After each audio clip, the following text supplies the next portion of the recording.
turn that on from time to time. Take your Bibles with me, if you will, and turn to John chapter 4. We have an extended reading here, but that doesn't mean that I'm going to be here forever trying to get those things done. I hope to finish today. Some of you get that better than others. And as you're turning there, I would remind you of several things. First, the International Mission Board. Our focus is loving the lost through prayer. Now, here's the deal. You can't ignore people you're praying for. And if you get mad at someone, start praying for them. Because that won't change them, but it will change you. And that's the whole point. If you ever thought that forgiveness was for the other person, it's really not. Forgiveness is so that God can place you back in the station He needs you in. But that's another sermon another day. But remember to pray for those. We're praying specifically for those people who are the most unreached peoples in the world, because they need to hear about Jesus too.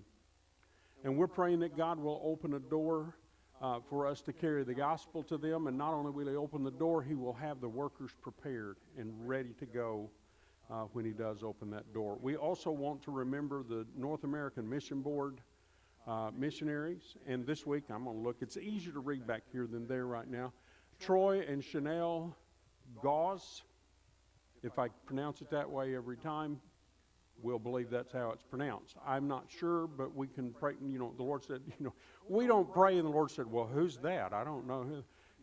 Even if we get the name wrong, He understands who we're talking about. And they are with Cross Community Church in New Orleans, Louisiana. Because you know what? The United States is a mission field. There are all kinds of places need to hear about Jesus. And so we support them in praying for them. And then among the Oklahoma Baptists, the next slide there, who we got? That's okay. Jessica Wagner, who is serving in Japan.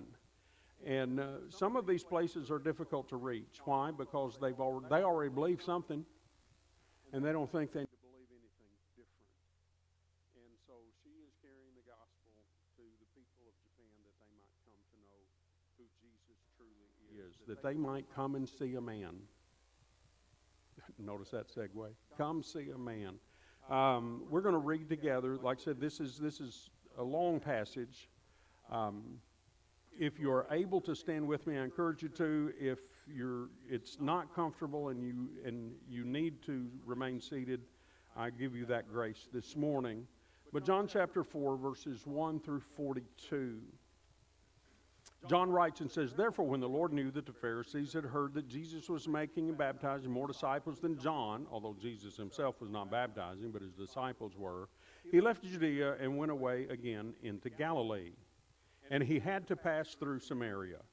So He came to a city of Samaria called Sychar, near the parcel of ground that Jacob gave to his son Joseph, and Jacob's well was there.